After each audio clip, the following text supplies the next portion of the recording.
Oke, bicara soal tema kita, siapa sih di antara kalian yang gak pengen nikah? Bisa dipastiin kamu yang nonton video ini juga pengen nikah kan?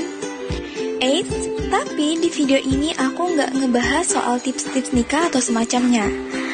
Melainkan, aku mau ngebahas sekilas tentang ritual perkawinan adat Banjar. Untuk masyarakat Banjar sendiri, mungkin sudah gak asing lagi soal ini. Namun, apakah kalian tahu, ternyata ada kepercayaan menarik bin aneh di balik penyelenggaraan perkawinan adat Banjar ini loh.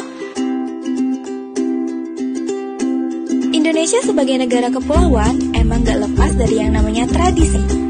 Tradisi itu sendiri adalah berupa kebiasaan dalam masyarakat yang sudah lama adanya, sebagai titipan dari nenek moyang zaman dulu dan terus berlangsung sampai sekarang. Salah satunya ya dapat dilihat dalam tradisi perkawinan adat Banjar ini. Perkawinan dipandang sebagai kegiatan yang sakral dan merupakan salah satu aspek yang diwarnai dengan adat istiadat yang cukup kental bagi masyarakat Banjar. Oleh karena itu, proses yang dilakukan juga haruslah sangat terperinci, sehingga tidak heran ritual perkawinannya memerlukan waktu panjang dan mengeluarkan biaya yang tidak sedikit. Bicara pernikahan adat Banjar, nih buat orang-orang Banjar kayaknya udah tahu semua tentang resepsi pernikahan dengan bertabur artis yang dilakukan 10 hari berturut-turut. Siapa lagi kalau bukan pernikahan anak dari salah satu pengusaha batubara yang sukses di Kalimantan Selatan. Gak kebayangkan berapa banyak modal yang harus disiapin dan pastinya dengan kejujuran yang juga fantastis. Oke, tadi sekilas info dari pernikahan termewah yang ada di Kalimantan Selatan. Sekarang aku mau ngebahas tentang prosesi yang ada dalam perkawinan adat Banjar. Cekidot. Basa Suluh. Basa Suluh ini dilakukan untuk memastikan status sang gadis tidak dalam pinangan orang lain. Batatakun atau badatang. Prosesi ini juga disebut sebagai melamar. Jika lamaran diterima oleh pihak sang gadis, kemudian baru dilanjutkan dengan proses pernikahan. Maatar jujuran. Pada adat Banjar, ada kebiasaan mempelai laki-laki memberikan sejumlah uang kepada calon mempelai wanita. Akad nikah. Kemudian dilaksanakan akad nikah dan sebelum masuk pada acara resepsi, beberapa hal dilakukan seperti bapingit. Untuk perempuan yang telah menikah akan dipingit atau dikurung di rumah dan tidak diperbolehkan bertemu dengan mempelai laki-laki ataupun pemuda lainnya sembari mempersiapkan diri bertamat Al-Quran dan acara perkawinan. Dalam masa ini, beberapa persiapan calon pengantin antara lain mandi pengantin.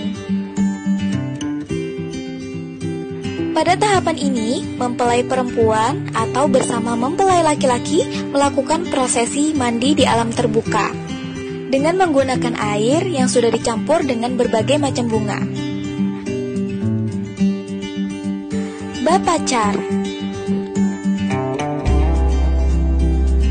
Bapacar merupakan acar berinai.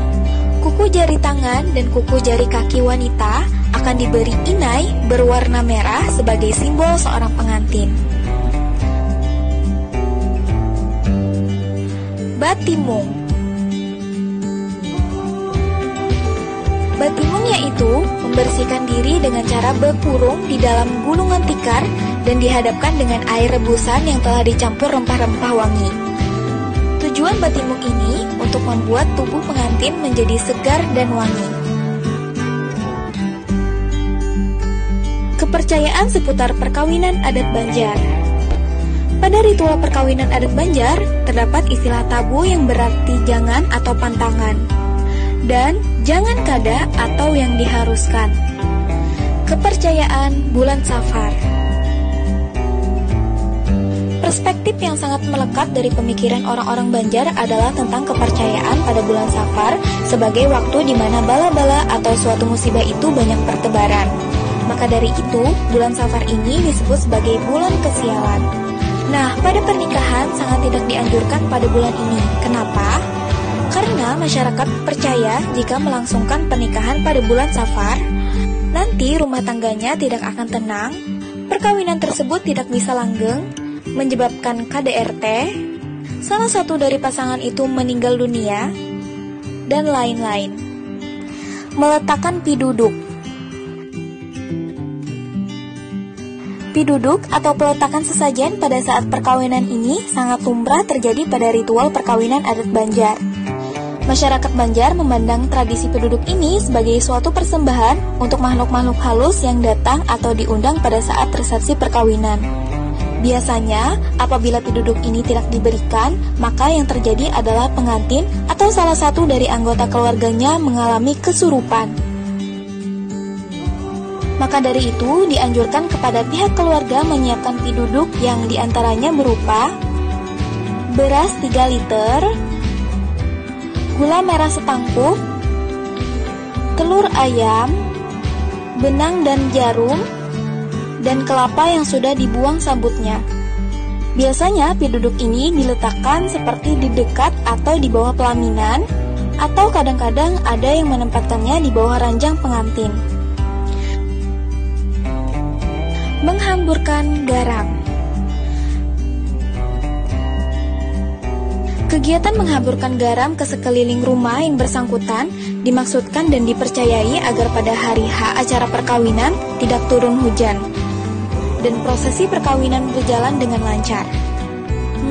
Aneh ya, kaitannya garam sama hujan apa coba? Yang tahu bisa komen di bawah ya.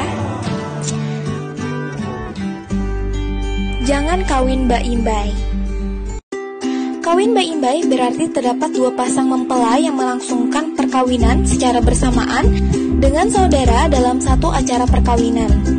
Apabila hal ini dilanggar, banyak dari masyarakat Banjar yang percaya salah satu dari dua pasangan tersebut akan ada permasalahan di dalam menjalani hubungan rumah tangganya, seperti terjadinya pertengkaran dalam rumah tangga, bahkan sampai mengakibatkan perceraian.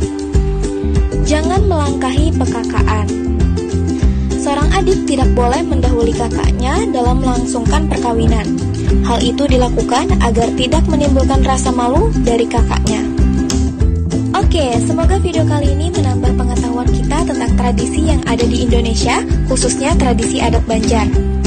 Jangan lupa like, komen, share, dan subscribe.